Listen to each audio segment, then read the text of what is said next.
सिंध समेत सॼे मुल्क में ईद उल फितर जो ॿियो ॾिहाड़ो मल्हायो पियो वञे। ईद जे पहिरें ॾींहुं बणिया महिमान उहे अॼु थींदा मेज़बान। फूड स्ट्रीट्स ते माण्हुनि जी कुटुंब सां मौज मस्ती। बिरयानी, काबली पुलाव, चपली कबाब, सजी तिके जा ताम पेश, कुल्फी, तोड़े शेर खुरमा ऐं आइसक्रीम त मज़ो बीणो करे छॾियो। ॿारड़ा वरी पार्कनि में झूलनि जो मज़ो माणण लाइ पहुची विया। बच्चा पार्टी जूं मौजूं, चेहरनि ते मुस्कुराहट छायल। नवां कपिड़ा, ईद जी ख़र्चीअ जे कड़क नोटनि सां ॿारनि जी ख़रीदारी। तफ़री मागनि ते रश लॻल। पाणीअ जी खोट जो असर सभिनी ते बराबर नाहे थींदो। महफ़ूज़ पाणी जी अदम दस्तियाबी सबबि औरतूं ख़ासि तौर ॿारड़ियूं वधीक मुतासिर थींदियूं आहिनि। महफ़ूज़ ऐं एतमाद जोॻे पाणी जी फ़राहमी खे क़ौमी तरजीह बणाइणु ज़रूरी आहे। सदर आसिफ अली ज़रदारी जो पाणी जे आलमी ॾिहाड़े ते पैगाम। चयाईं, भारत पारां सिंध तास मुआहिदे जे हिक तरफ़ी मुअतली जी सख़्त मज़म्मत करियां थो। भारतीय क़दम आलमी मुआहिदे जे रूह ऐं मतन ॿिन्ही जी भञकड़ी आहिनि। भारत पारां तइ थियल तरीक़ेकार में रुकावट विझण बि आलमी मुआहिदे जी भञकड़ी आहे। वज़ीर आज़म पारां जारी कयल बयान में चयो वियो आहे त पाकिस्तान खे पाणी जी खोट जो चैलेंज दरपेश आहे।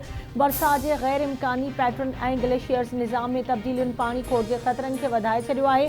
पाकिस्तान आलमी सतह ते पंहिंजे पाणी हक़नि जी दिलेराणे अंदाज़ में हिफ़ाज़त लाइ पुरज़्म आहे। ईरानी पासदारनि इनक़लाब ऑपरेशन जे वाइदा सादिक 4 तहत 73 लहर या हैदर नाले नई लहर जे सिलसिले में इसराइल जे उत्तर ऐं ॾखण ते मिज़ाइल ऐं ड्रोन हमला। हदफ़नि में इराद, दिमुना, एलात, बैरल सबा ऐं क़रियात गॾ में फ़ौजी तौर सिक्योरिटी मर्कज़ शामिल। इसराइली दिफ़ाई निज़ाम जे किरण खां पोइ अलिल सालिम, मनहाद ऐं अल ज़फ़रा अमरीकी फ़ौजी अॾनि ते पिणु हमला कया विया।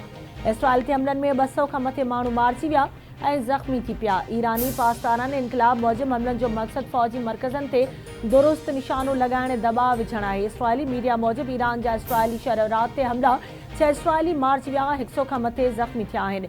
मिज़ाइल हमले में घटि में घटि 20 इमारतुनि खे निशानो बणायो वियो।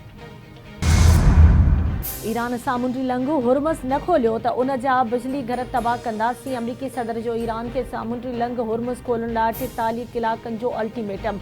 अमरीका ईरान खे नक्शे तां ख़तमु करे छॾियो आहे। अमरीकी सदर डोनाल्ड ट्रंप जो चवणु आहे त ईरान जी क़यादत ख़तमु थी वई, बहरिया ऐं फ़िज़ाइया खे तबाह करे छॾियो आहे। असां पंहिंजा हदफ़ शेड्यूल खां पहिरियां हासिल करे चुका आहियूं।